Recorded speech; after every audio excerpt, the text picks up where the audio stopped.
When I would go to a restaurant, I couldn't eat the food. Right. What a shish kebab? What? I can't even pronounce the menu. Yeah. And so we have to give people some space and grace when they're moving into different circumstances. You know, people now they want to throw DEI out. They want to throw out this. They want to throw out that. Well, we hired one person. They didn't do great the first week. We're never going to do it again. That's not how anything works. If you had judged me on my first 2 months at Yale Law School, you'd have thrown me out.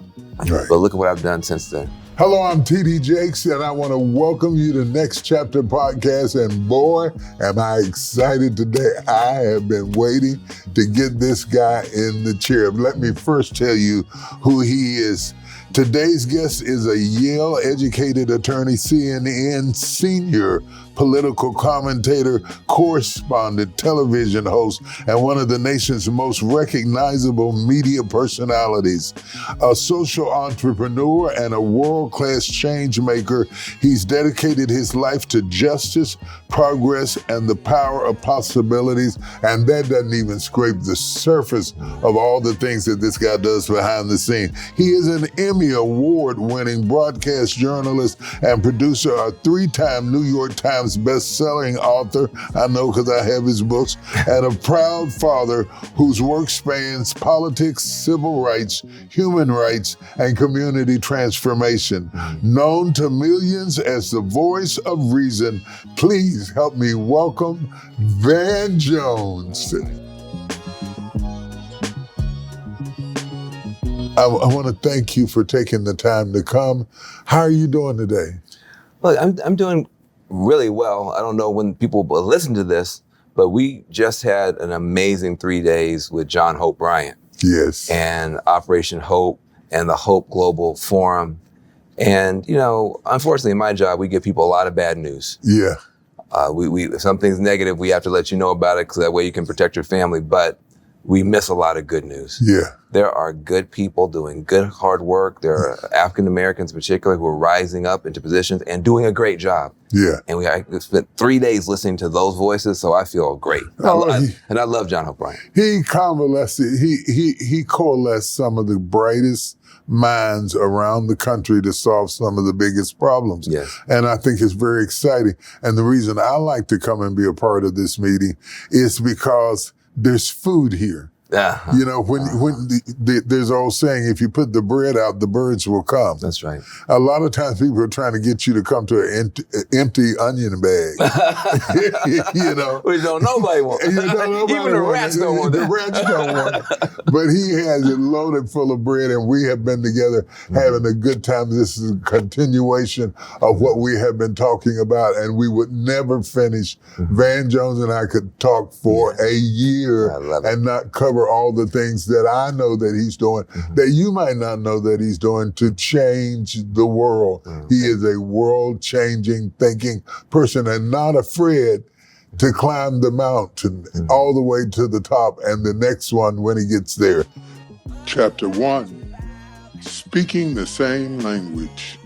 Yale, you graduated from Yale. How was your experience there? You know, it was difficult because I wasn't born at Yale. I wasn't born on the set of CNN. Okay. You know, Right. I worked for Obama. I wasn't born in the White House. Right. I was born on the edge of a very small town in rural West Tennessee. Gravel road, no sewage. We had septic tanks. Wow. No street lights. My father had been born in Memphis, Tennessee, in Orange Mound, Memphis, which is the tough part of Memphis, in what you would now call a shotgun shack. Yeah. And my dad joined the military to get out of poverty, put himself through college, married the college president's daughter, my mother, because my dad had it like that. Yeah. He was like her. Yeah. And then he put his brother through school. He put some cousins through college. You know, so when he passed away, the picture they put on the funeral program was my father standing in front of Yale Law School the day I graduated with his hands in the air. God. Right. So that was a victory for Willie Jones, much more so than Van Jones. Yeah. And I always keep that in my mind. But I'm going to tell you, when you shoot from, I mean, I was a little nerdy kid and I had, you know, my mother and my father behind me. But when you shoot from very humble circumstances and you land at the #1 law school in the world, Bishop, I couldn't even speak the language of my fellow classmates. Mm-hmm. I had done excellently in the public school context in the rural South. Now I'm going to school with kids. They've gone to Andover. I've never heard of Andover. Brown. I never heard of a school called Brown. Yeah. You know, I thought Oxford was a school in Boston. I had no idea what world I was in. And when I'm trying to communicate with people, I'm a law student now, but they're using words I'd never heard. They said, "Oh, you seem to be here for very egalitarian purposes." I said, "What's that?" Google. Exactly. I mean, we have Google. It's like, you just stuck. You know, or this is paradigmatic of that. Yeah. And I called my father and I said, I'm a little bit over my head here. These kids are they know a lot of things that I didn't learn at University of Tennessee at Martin. And my dad said, "Well, you know what? Those kids are smarter than you right now." I said, "What?" I said, "It's not very encouraging." He said, "Those kids are smarter than you right now." He said, "But the reality is their parents gave them books and opportunities we didn't know to give you. They read a bunch of books you didn't read." He said, "So here's the thing. You have to outwork them, outstudy them. Everything they know, though, is mostly in a book. Once you read those books, you will know everything those kids know, but they'll never know what you know. Right. They'll never know what it means to come from where you've come from and to go to the things that our family has gone through. And when you catch them, you're going to pass them." And honestly, he was correct. Wow. But that first year, when I would go to a restaurant, I couldn't eat the food. Right. What a shish kebab? What? I can't even pronounce the menu. Yeah. And so we have to give people some space and grace when they're moving into different circumstances. People now want to throw DEI out. They want to throw out this. They want to throw out that. Well, we hired one person. They didn't do great the first week. We're never going to do it again. That's not how anything works. If you had judged me on my first 2 months at Yale Law School, you'd have thrown me out. Right. But look at what I've done since then. Chapter number 2, code switching. Did it feel like code switching? Look, that's what we would call it now. It felt like depression and isolation is what it felt like. So, yeah, I get it. Yeah. I get it. Yeah. I tell people all the time that every industry, whether it's banking or technology, has its own vocabulary. Absolutely. And you have to learn the language of your aspiration before you are accepted into the inner circle of the And the crazy thing about the people who are in that in group, they don't even know they're speaking a different language. No. They think they're just speaking. Yeah. So when you talk to people on Wall Street, they think they're just speaking. But if you don't understand finance, they can be speaking of Martian. Right. People, you go to Silicon Valley, those people, they think they're talking about, scaling, blah, blah, blah. Most people aren't in that conversation. And so it's very easy, though, to misjudge somebody as not being smart just because they are not literate in your language. That's not the same thing. Yeah. People are very, very smart, but you have to be, I tell people, I speak about 50 different languages. They're all English. Yeah. But the English in Hollywood is not the English on Wall Street. It's not the English in Washington, D.C. It's not the English in Silicon Valley. So I speak about 50 different forms of English, 50 different languages. It's all English, but different languages. It is very, very important that you learn the language so that you can get at the table. Yes. We're always talking about, I want to get in the room. Yes. But if you get in the room and you don't have the language, you're going to have a really bad experience. Listen, when I first started, now I'm a technology fanatic, when I was working with Prince and we did Yes We Code and all that kind of stuff, that turned me into a technology fanatic. But before then, I was not. So I got very good at giving speeches in the Black community, right? I give a speech at a Black church, a Black community center to a youth group, but I would get tremendous response and laughing and clapping or whatever. Then Prince sends me to Silicon Valley. Yeah. I give the same speech, crickets. Yeah. I mean, literally people getting up and just walking out, people talking in the crowd. I mean, I couldn't hold and then of course I'd say, they're racist. That's the first thing you want to go to. Yeah. And it's like, no. I sat around long enough. There were other people who were people of color who they were getting the right attention because they understood their audience. Right. And so I was like, okay, this is going to be a tough nut for me to crack, to take my civil rights, social justice, Black Christian background and talk to these guys who went to MIT and Stanford and have never been in the house of worship for anything and been playing with computers their whole lives. How can I make that bridge? So I just made a commitment. I will just sometimes you don't have to talk or lead. You can go to a conference and sit in the back. Right. You know what I mean? You can watch stuff on YouTube, you can read books. And eventually I was able to figure this out. But people look at, I think, communicators like yourself, obviously, one of the best communicators, not just in the world, but in the past century. Oh, and they think it's easy. Yeah. And they think it's easy. It is very, very difficult. I work on it all the time. Yes, it's obvious. It's obvious. I mean, what I love about you, because I'm in your business, I'm just not in your league. I watch you come onto a stage and I watch you scan the crowd. Yeah. And you can see that you already are so connected to yourself, your purpose, and God. Mm-hmm. So you have a lot of space.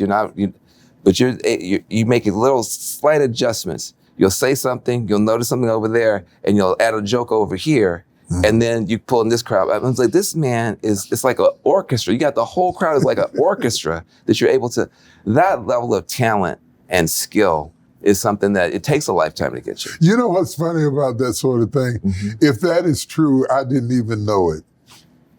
I really didn't know it. Wow. But this is what I tell people all the time. Mm-hmm. You can see everybody in this room right now except you. That's a good point. Okay. So if you don't have friends who are self-confident enough and secure enough within themselves to reflect you so that you can see yourself, then you miss that you are making progress. Chapter number 3, the risk of live TV. I've studied you my whole life. Like I'm serious. Like as a communicator. That's so funny to me. No, I'm not joking. Like I study communicators. Like the weird thing, people always want to give speeches. I'm like, hold on a second. You want to give a speech?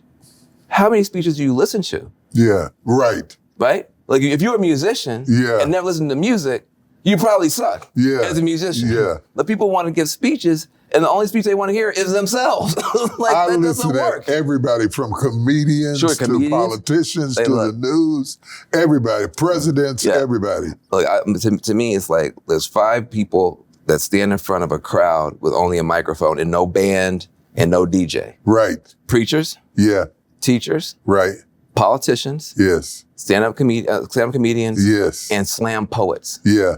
That's the only 5 people that stand in front of a crowd with no DJ and no band. Yeah. And I study you. Yeah. I study Churchill. Yeah. Reagan. Yeah. You know what I mean? Because then when you're in front of that crowd, you can pull on certain different things that you absorbed and noticed. We're not supposed to be talking about this stuff. No. It's good. It's good. I'm loving it. Because you got no props. Right. You got no props, you got no animation, you got nothing like that to really solidify your message. All you have is your vocabulary and your body language. Yes. People do not understand that body language and facial expression and voice inflection is a language to itself. Its own language. Yeah. But you know what?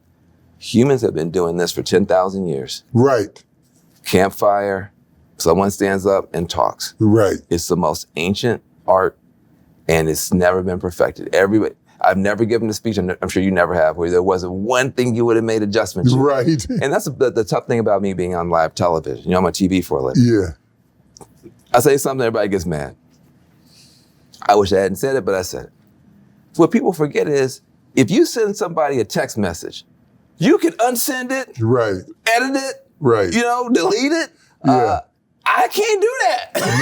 No. Once I say it, it's said. And it's said to everybody forever. Because of YouTube, it used to be you could mess up on TV and whoever saw it. Now, when you say something on TV, you're talking to everybody forever. And so we have to have some space and some grace for people in public life. You almost never make those kind of mistakes, but I'm just telling you. I do. Let me tell you something. The guy who's asking the questions has had all day to prepare, and you've got 30 seconds to respond. Point 3 if you're responding in real time. It's a short question. Yeah, they don't want a big gap of silence on TV, and so you have to respond, and so you don't always get your best answer. I like writing a little better than I do speaking because I get to contemplate and go back and erase. Change things and make them turn out the way that we want them to go. Chapter number 4, human civilization.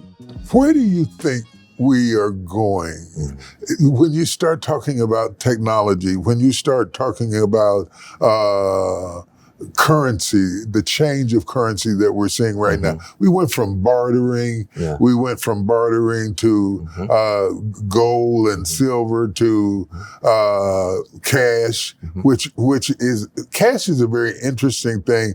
To me, it's not that much different from cryptocurrency in that the only reason the $100 bill is worth $100 is because we agreed. We agreed that it was. But in actuality, it's not really worth any more than the paper that is printed on. And now we're having to readjust to agree to allow cryptocurrency and cyber currency to have weight and value, and it's on the exchange, and people are buying into it, and it is volatile and it is risky, but it is definitely here to stay. It's here to stay. Look, I think people have to adjust to it, but there's this bigger question about the future now. The question is, where are we going as a species? Okay, like you can now start asking questions at the planetary, species, and civilizational level, because technology is going to be that disruptive. You just said the currency itself is going to change from bartering to a gold bar to a piece of paper to bits and bytes that you can't even touch. That's a massive change. Right. That's only one. You're now witnessing the rise of 4 or 5 or 6 different trillion-dollar technologies. Right. Crypto and blockchain is one. Right. AI is another. Biotech is another. Yeah. Robotics is another. Space is another. Right. New energy is another. These are trillion-dollar industries that are taking off. Crypto and blockchain, that's just one. Right. You also have artificial intelligence. Right. That's another. Biotech, that's another. Robotics is another. Private space is another. You're talking about multiple trillion-dollar industries. What does that mean from a practical point of view? Let me just speak as a father. I have a 3.5-year-old daughter. She's going to grow up in a different human civilization than the civilization I grew up in. We thought we were cool because we had color TV. Right, exactly. You know what I mean? Exactly. So now, how is she going to grow up? The reality is, as a father, I'm going to have to deal with the likelihood that her first crush is not going to be a rap star or a basketball player. It will probably be an AI. Right. She's probably going to have a persistent relationship with a digital entity called an AI, and that might be her first crush. That's a different human civilization than what I grew up in. Okay? Now, in 20 years, 25 years, when she wants to have children, give us grandchildren, she may open up a laptop or go into a holographic interface and use biotech tools to design my grandchildren. Right. That's a different human civilization than the civilization that I grew up in. Chapter number 5, AI.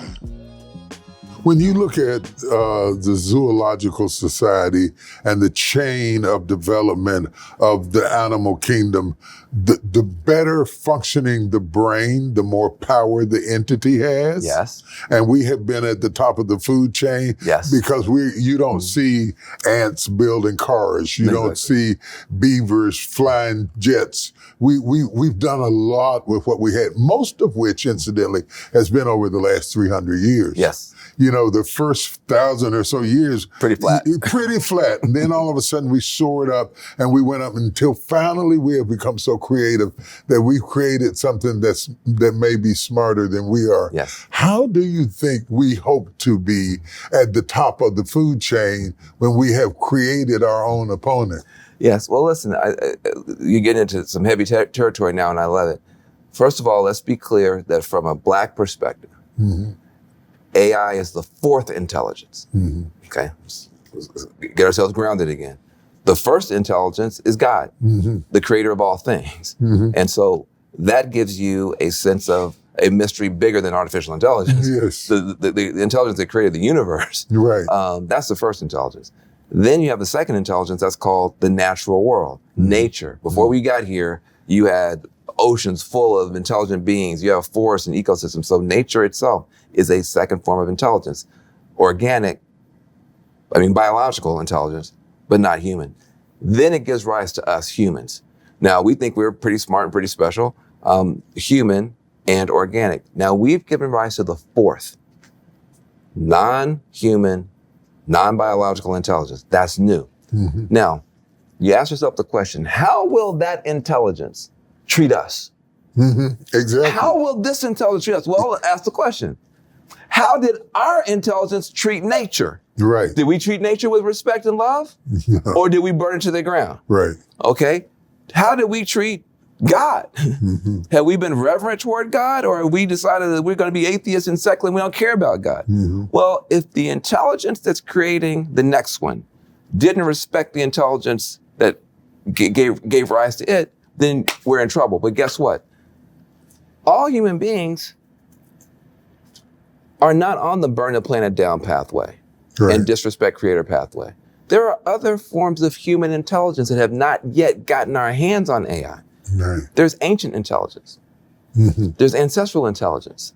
There are indigenous people who live in harmony with nature. They need to be at the table when we're talking about artificial intelligence. There are African and other cultures that have a deep wisdom and traditions that understand the danger of putting money at the center of everything. We wound up in slavery for 400 years and our continent ransacked because some people had said we're going to just go with greed and speed as our only God. So there's other wisdom that needs to be around this table. So when I try to have African Americans and other people who've been left out step up, it's not, oh, I want to make sure that we don't get left behind because we're not going to get all the money. That's a part of it.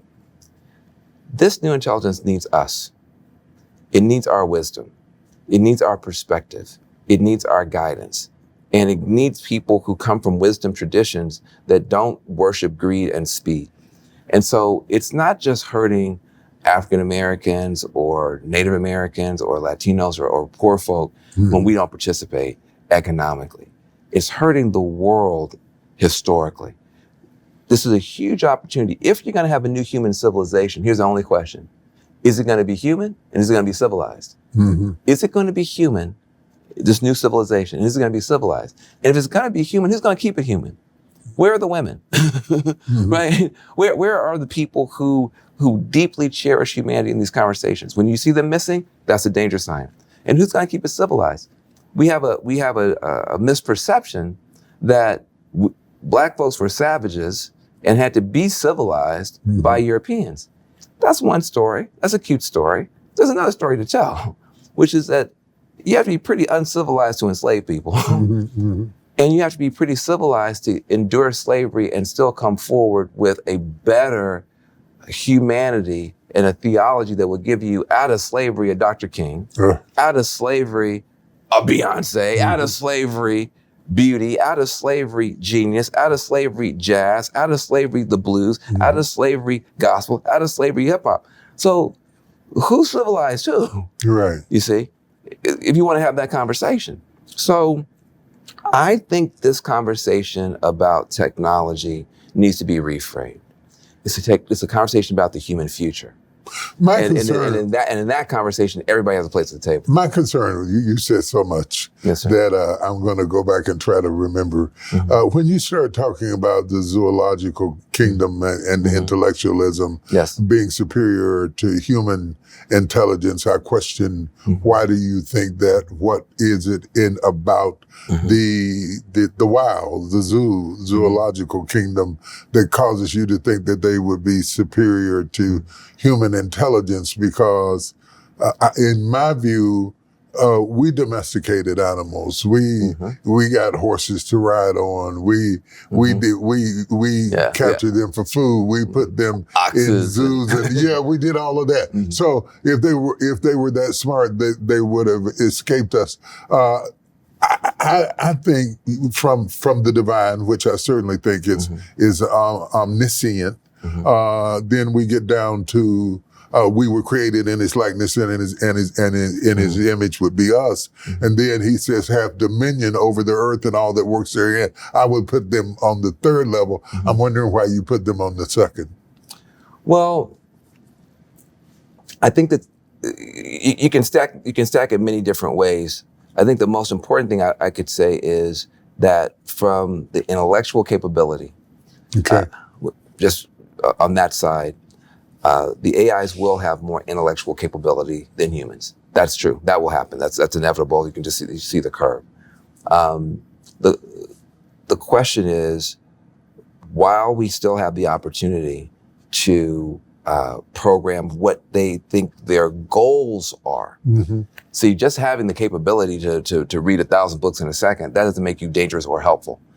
The challenge is, what does it think its goal is? If its goal is to serve humanity versus make a bunch of money for my owner, you're going to have different outcomes with those capabilities. And that's why I'm trying to reclaim the wisdom of theologians and people of faith, reclaim the wisdom of indigenous people and what they call biomimicry, nature, and reclaim the wisdom of human beings who have actually been fighting for justice and working for justice and feeding babies and to get those people to be a part of this conversation. And let us correct the history that it's learning arbitrarily, because it is artificial intelligence, okay? Yes. So there is human intelligence, and our human intelligence is flawed depending on the viewer. Absolutely. So the machine is actually learning lies, in some cases that we have perpetuated down through time. And our understanding then, maybe Christopher Columbus didn't actually discover America. Maybe he was lost. Maybe the Moors educated the Europeans in ways that we don't talk about. So if they're scanning books, and they're scanning books we wrote, and we wrote them to fit our own situation, then our truth is flawed by our own biases. And so as much as I respect artificial intelligence, I use it and enjoy it and think it's very interesting, I also know that it is limited in the fact that it is only a mirror of what humans have shown it, okay? And then when we talk about it serving humanity, the word serve takes me back to slavery. And are we creating robotical slaves to carry out our wishes in areas of life? Or are we creating tools to expedite what we're trying to do? I think there's a thin line between those two things. And because of the wickedness of humanity, I'm a little bit concerned that what might start out as a tool to expedite our progress in the universe, not just Earth, but in the universe, might somehow get twisted into some ability to serve us in a way that we don't need to be served. Do you worry about that? I do. You're raising sort of the new theological questions that occur when a new form of consciousness emerges. And so there will be people who are on both sides of this argument. There'll be some people who are mainly concerned that the AIs will make us serve them.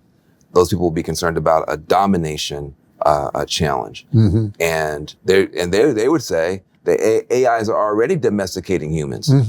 Called social media. That the algorithms that keep you drooling and that's the AIs are already domesticating humans.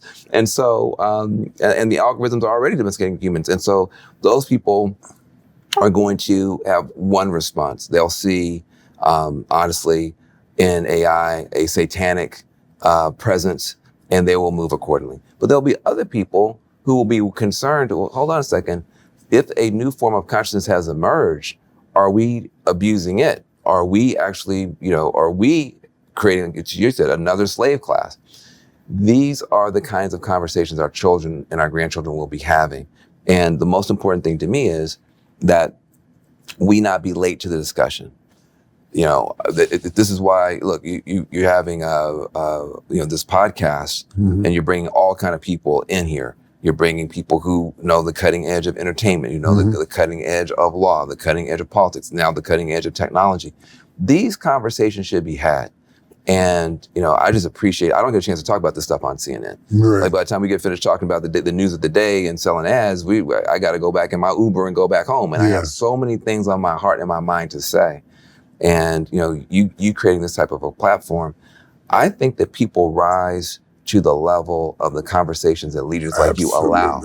When Dr. King was around, people rose to that level of conversation. You take away that kind of presence and people go back down. Now here you are on this new platform. You did radio, you did theater, you did television, now you're doing podcasts.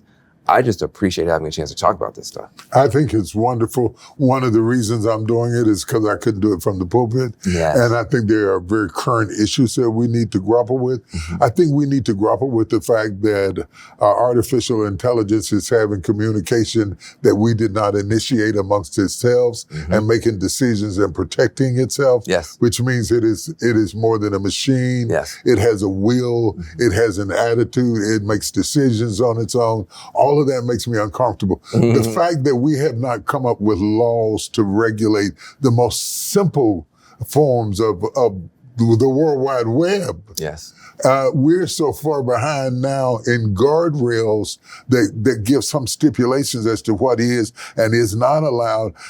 I think the baby's already out of the bottle. Yeah, it could be. Here's the thing I don't know.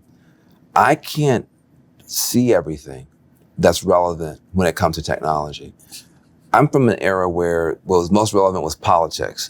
What is the president going to do? What's the governor going to do? Right. What are we going to march about? What are we going to protest about? We're going to organize this, we're going to organize for that, because the things that were most important to me were in the public domain. Right. And so all of my muscle memory is around, I can find the facts, go to the library, make a phone call, and then I can take effective action. This is the first time in my life I can't see all the facts. Right. These companies have trillions of dollars and they're doing stuff at such a rate of speed that as a citizen, I don't have all the facts and I don't know what action I can take that is going to be effective. And so that's why I'm so proud that John Hope Bryant has launched Hope AI.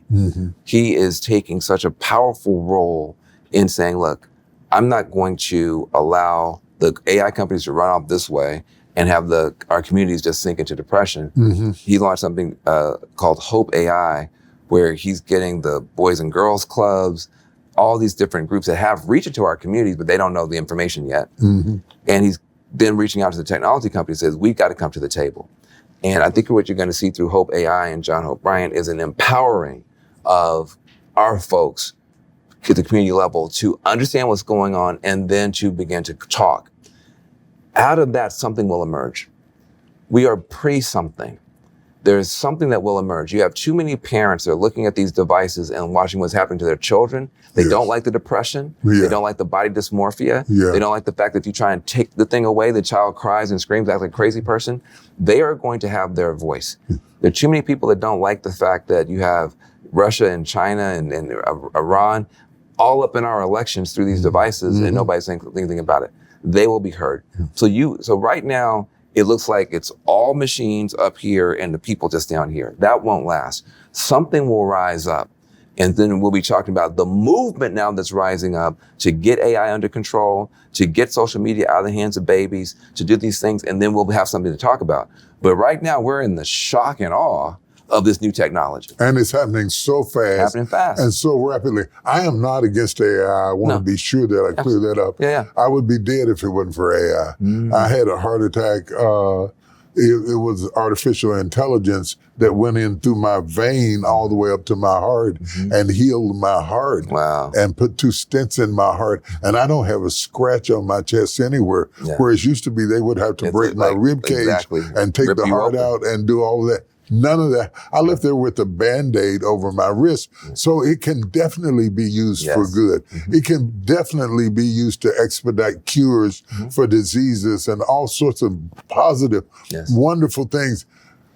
But I'm just afraid that nobody's at the wheel. The car is great, but there's nobody driving the car. Okay? And it's going faster and faster. It keeps going faster. You know what that's called? That's called a Waymo.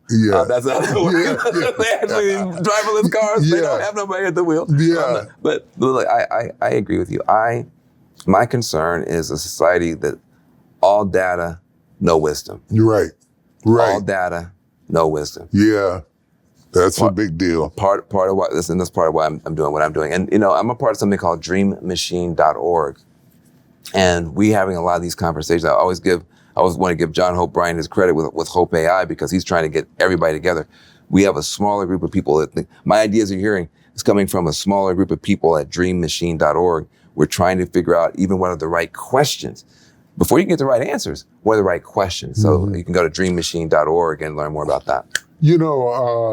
Saw a picture of you several years ago with dreads. Yes, sir.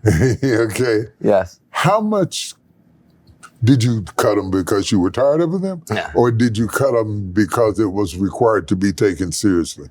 I cut them because I was going bald, and I looked like Bozo the Dread Man with a big bald spot and dread sticking out. I wasn't ready for that answer. I was not ready for that answer. That is so funny. That is so funny. No, I would have kept them. I would have kept them because I would tell you, nobody ever asked me about my dreads before. I would tell you, literally, nobody's ever asked me the question. The first question is why did I have them in the first place? When I was going to Yale from University of Tennessee at Martin, where I got a fantastic education, I just didn't have all the fancy words to go with it. Frankly, most of what I learned how to do at University of Tennessee at Martin communications program. So I give them their credit. But I was concerned that I was going to get sucked up into a system I didn't understand. And I was going to law school to help Black people. I wanted to be a civil rights lawyer. I wanted to be a poverty lawyer. And I was afraid I was going to get to Yale and I would be turned into something different.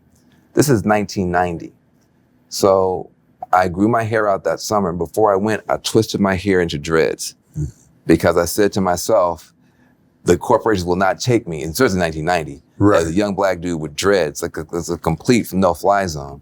So in order for me to have to make that decision to go work for corporate America, I have to go into a barbershop and tell a Black man to cut my hair. I didn't want to slide in. I wanted to be a hard, firm decision. So I was using that as a statement of trying to remind myself what I was there for. Now, that did save me, because by the time I got to the second semester, I'm like, what am I doing? Like, all these people making all this money. You know what I mean? But my pride, I couldn't cut my hair. Right. So my dreads did save me. Then when I got, and there's a famous little video going around when I was a young activist with the dreads, but I would have kept them. It was very grounding for me to have that cultural statement. And I would like to think that I would somehow have been able to push through, but male pattern baldness is real. So I was like, I'm not looking cute. I look like a clown. So I had to shave them off. It's a good thing bald heads came in style. Exactly. Chapter number 6, financial literacy. When you look at transactions being made through XRP, blockchain, all the new things that are coming out, and people are now purchasing. We were just beginning to get financial literacy for CDs, and CDFIs, and all those sorts of things. Just beginning to get just a smithtering of intellectualism about finances. And now everything we were fighting to teach is now obsolete. Do you think that, I'm not worried about the children, because children are going to grow up with it. It's going to be quite natural for them.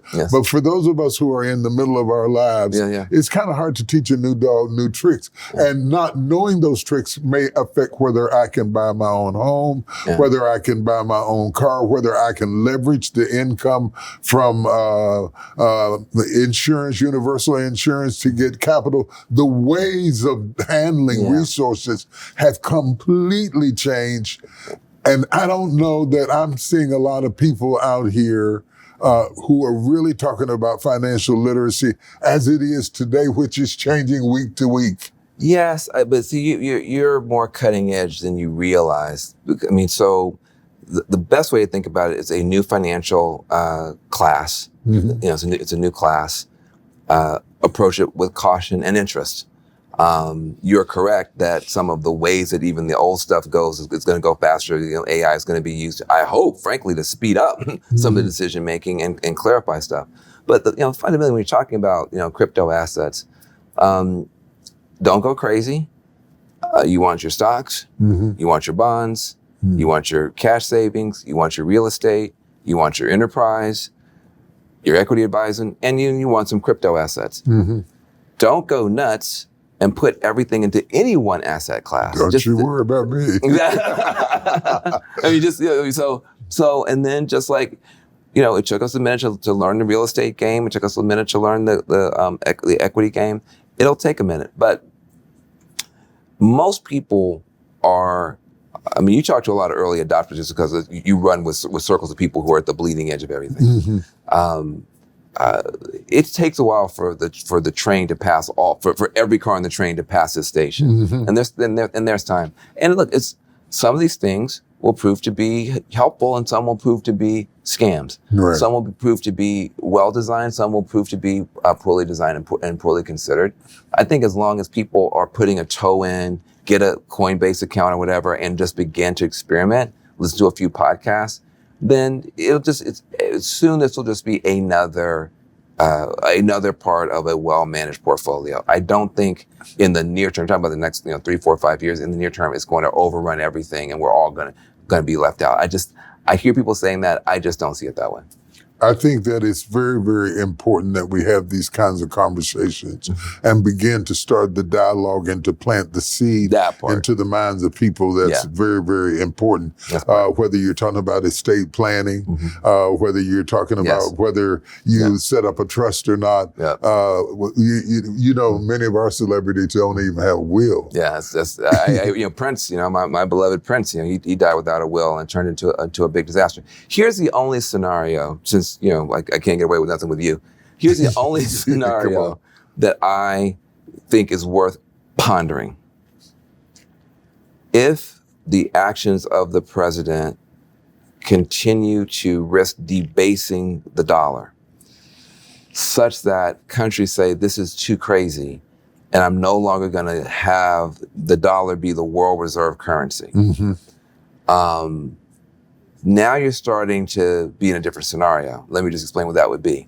Right now, your life, no matter who you are in the United States, your life is about 30% better than it would be because everybody uses the dollar around the world. That gives you a lot of power that you don't even realize that you have. And the petrodollar in particular, all oil is traded in the dollar.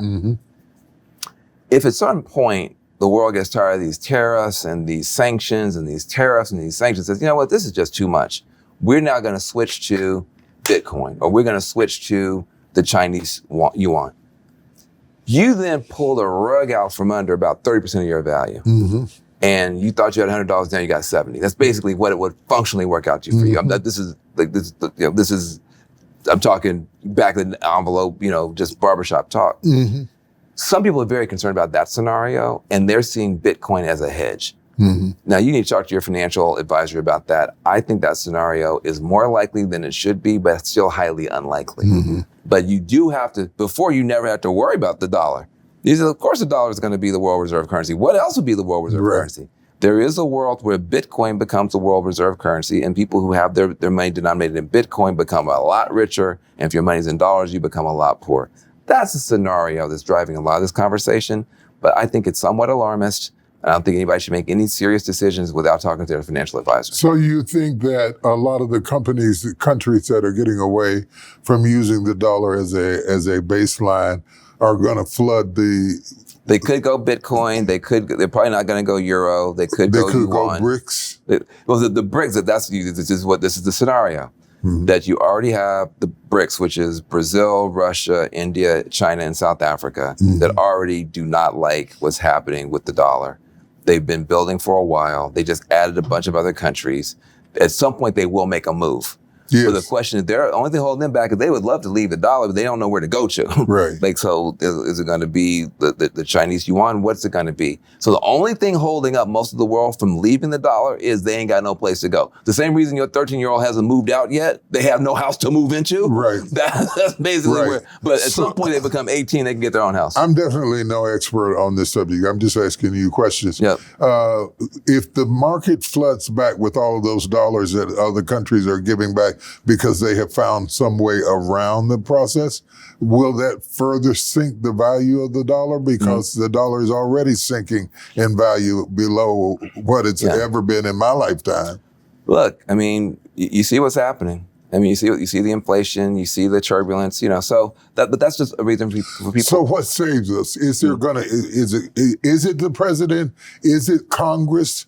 I think it's hard to get trust back. Look, if you going out with somebody and they mess around on you, and then you take them back and they mess around on you again, it's hard to come back the third time. And I think that there's something for some people, and this is not trying to be political. I know people on both sides of the aisle love you. But there are people who feel that America giving Trump a chance the first time, that was the first affair. Then you came back to your senses with a better choice, and then you went right back to the same thing. So some people, they want to be out of this relationship with America. They feel America has been too erratic with sanctions and tariffs.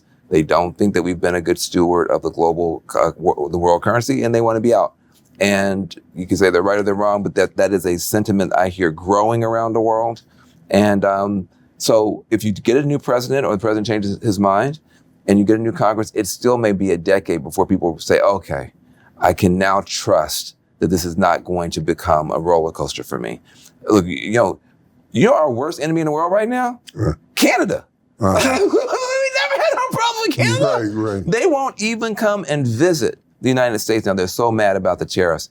You go up to Canada now, you almost have to pretend you're from London. Because has anybody considered the fact that we lost more money than we made? Look, this is so far it's not working out very well. Not working out in our favor at all. Yeah. I mean, dollar for dollar, if we'd have left things the way they were, we made more in tourism than we're making in tariffs, and nobody seems to pay attention to it. And our poor farmers are getting flushed down the toilet. So listen, these are turbulent times. I think to focus on what we can focus on, I think this is the time for people to focus on their health and their wealth. What can we do to be healthier? What can we do to earn and save more money and be prepared? It's hard to plan right now because it's so turbulent, but you can be prepared. That's different. Planning means I know what's going to happen because I could have enough control over my external circumstances. I can then dictate what my path will be. Chapter number 7, Human Hate. I want to spend the last 10 minutes talking to you about another kind of capital that you are deeply involved in. A lot of people don't know it because you work behind the scenes. Human capital. You are very involved in trying to get us to understand that there's more to unite us than there is to divide us. Yes, sir. And you and I have been on many panels and had many discussions, whether we're talking with fighting anti-Semitic statements or whether we're fighting any other kind of statements, racial statements, hate in general has become pervasive in our society. Our Latino brothers and sisters, it's become pervasive. Even generationally within races, there's hate. Even in families between mothers and daughters and fathers and sons, the hate is pandemic. Yes. Okay. I know you're doing all you can to try to be a bridge. I'm doing all that I can to try to be a bridge. What do you think next steps are to bring back the equity of human intelligence? And because if we can fix human intelligence, then artificial intelligence will be a whole lot easier to repair. Well, look, I've always been a solidarity guy. Again, I left law school in '93. I moved to Oakland, Bay Area, and I started working on youth violence, police violence, juvenile hall violence. And I spent most of my 20s and 30s working on that type of stuff deeply in the Black community. But I was always reaching out to other communities. The immigrants were going through a lot in the '90s. I was reaching out to them and other groups. And, I have found that whatever your issue is, if it's a real issue, there are not enough people who look exactly like you, vote exactly like you, pray exactly like you, live exactly like you to solve any serious problem. If you have a serious problem, at some point, you're going to have to reach out to somebody who does not look like you, pray like you, live like you, vote like you to get something done. So you cannot then have a politics on either side of the aisle that starts off saying, I will never talk to, never listen to someone who prays this way, someone who lives this way, votes this way, because all you're doing is limiting the amount of good you can do for your own community. Especially when you consider currency is a global conversation. Absolutely. And so when you add in not just America, but the totality of the country, of the world itself, Doesn't work. We cannot be an island in exclusion all by ourselves. That's being proven by trade, and the lack thereof is killing us. We are much more connected economically than we would care to admit. And that whole sociological construct is so inclusive that we dare not have silos. You and I were talking about separations, gender separations. What do you think of statements like Michelle Obama made recently that America is not ready for a female president? Do we have as much gender strife? Underpaid, women are underpaid compared to men. Is that something that we need to take on more seriously as men? Look, I think there are two things happening with regard to the gender stress and strife. If you look at the younger generation, the women are actually outperforming the men across the board. When it comes to mental health, when it comes to education, when it comes to income attainment. That's going to be a mess because most women are heterosexual and they're going to want a heterosexual partner that can keep up, and our young men are falling behind. So there's an emergency there. How do we get our young men to be able to step up and not be pushovers and not be predators, but to be protectors, to be good, strong men who, I didn't say good, strong life forms, good, strong, good, strong men. You've got to be able to say, as a progressive, we want you to be a good, strong man without that seeming sexist. Because we want you to be a good, strong woman. Right. But that's a whole thing that has to get sorted out. But with the older crowd, I think that women do face headwinds that they should not be facing. Whether you're a Hillary Clinton, whether you're a Kamala Harris or whatever, there were headwinds that they were facing. There's no perfect candidate. Certainly Kamala herself wouldn't say she's a perfect candidate. But there were moments in the campaign where I thought Trump was getting away with being lawless and she was expected to be flawless. And I thought that was unfair. And so these are real issues. I mean, what I will say is that for me, I have tried to use my access to the technology world to try to create some AI tools to help people get along better. We launched something called workbettertogether.ai. Workbettertogether.ai, where we actually have AI tools to help humans be kinder to humans. I think that's very important. I've been working to try to mend this rift between the Black world and the Jewish world. There are a lot of rifts and things that need to be healed. I have a special passion for healing that because for 100+ years, Black people had such few allies, and Jewish people disproportionately stepped up to help us in our moments of stress and strife. Now, Black folks and Jews disagree about a bunch of stuff. Foreign policy, DEI, and a whole bunch of other stuff. We've never always gotten along about everything, but we've always been able to find some way to help each other. And I don't want to live in a world where now we're just enemies of people who our parents were friends. That's not a good outcome. So I do work very hard behind the scenes. A lot of people see me as a guy on CNN who sometimes says stuff they don't like. That's their whole relationship with me. And I just live with that. And you cross the line. You'll work with Republicans and Democrats. I mean, you were involved with opportunity zones. Yes, sir. You took a whole lot of heat for that. I started to bring a fan and set it on your front porch to kind of cool that down a little bit. But we did end up with some changes in our communities, and we are still ending up with some changes in our communities. Would you like to see that program continue and flourish? Look, here's the reality. We have two parties in our country, but we only have one set of children. And our grandchildren look a little bit different than our grandparents. You go to an old folks home, you see a lot more white folks. You go to a kindergarten, you see a bunch of Black and brown folks. So our grandchildren look a little bit different than our grandparents, but they're still our children. They're all our children. And you have two political parties. If only one party had all the answers and all the votes, you wouldn't have to talk to the other one. But it turns out both parties have some problems and both problems have some solutions, and neither party has all the votes. Right. So if you care about the children and you put them first, you'll look for every possible opportunity to work with someone. And then if you have to fight them, then you fight them. Right. Right. We're doing it the opposite. We look for every opportunity to fight. And by the time we get through fighting, we don't even want to work together. Right. And so I disagree with that. I decline. I don't want to participate in that. And I'm willing to be criticized. I'm going to tell you something. The willingness to be criticized is, I think, the biggest superpower that we can have now. Yeah. Human beings were designed to be in groups of about 30, 40, 50 people. We were not designed, and so we were designed to get feedback from about 30, 40, 50 people, maybe 100 people. No human being was designed to get feedback from 3 million people at once. And so when you get that flood of negative feedback in your comments, on Twitter, it is the natural reaction of any human mind to withdraw and to say, well, I'm never going to say anything controversial. I'm going to hide my truth. I'm just going to shut up. The problem with that is then your truth never gets to be heard or corrected. Now you hold on to your truth, whether it's good, bad, or otherwise, and so does everybody else. Now you have isolation, depression, loneliness. What I've decided is my worst day on Twitter is better than anybody's best day in federal prison. Right.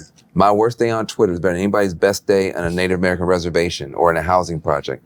The people that Jesus referred to as the least of these, the addicted, the evicted, the addicted, the convicted, the poorly depicted. The least of these have a worse day than I'm ever going to have. I'm willing to face criticism, to stand up for what I believe in and try to move the needle toward less hate and more hope.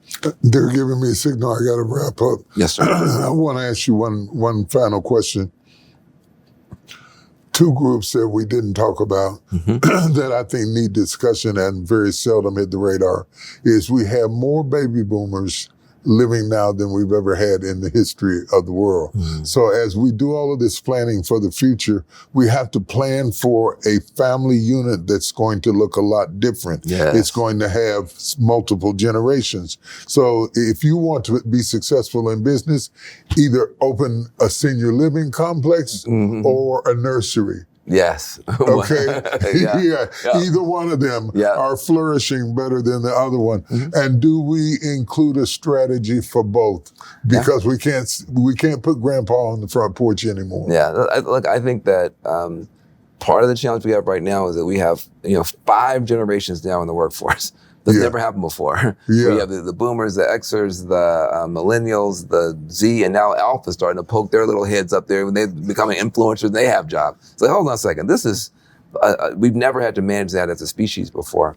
So I think that's important, and I think that the pressure that's going to come on the system because of the need for elder care will push society in a better direction when it comes to the government and corporations trying to deal with healthcare. I think it's inevitable. Whether you get health care for all or but there will be a better system than we have now because of that. And surprise, surprise, the baby boomers have been changing American politics since they were born. Right. they changed they vote. But even just their numbers, they changed our elementary system, our college system, our politics, and now they're going to change the way that people exit the scene as well. I could talk to you all night. Too. Thank you so much for being here. I want to say to you on your podcast what I said on stage. You are a global treasure. There are human beings right now who are alive today that would have taken themselves out of the game. They were at the bottom of the bottom of the bottom, and they heard your voice. And they are walking around here today because of you. There are people who are in prison right now who are listening to your voice and have hope. There are babies who woke up this morning in a house. Mama was there and daddy was there. They did not get that divorce because one or the other heard your voice and gave it one more chance. There are people who have businesses who you have personally helped, but you've helped so many people you don't even remember their names that are now literally millionaires.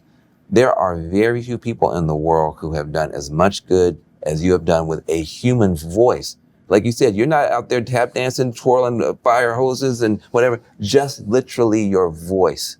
has been a healing balm for the entire world. And I love you, and I want you to get that from me directly, eyeball to eyeball. Wow. And I'm speaking for millions. Thank you so much. I love you, brother. I love you too. I love you, brother. It's been a real pleasure. Yes, sir. Wow. Yeah.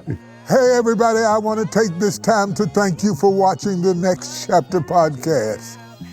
If this conversation inspired you, helped you reflect on an idea, or spark something new inside of you, make sure to like, comment, and subscribe so you don't miss future episodes. Remember, life isn't about how you begin, it's about how you finish strong. So start your next chapter with us right here every week.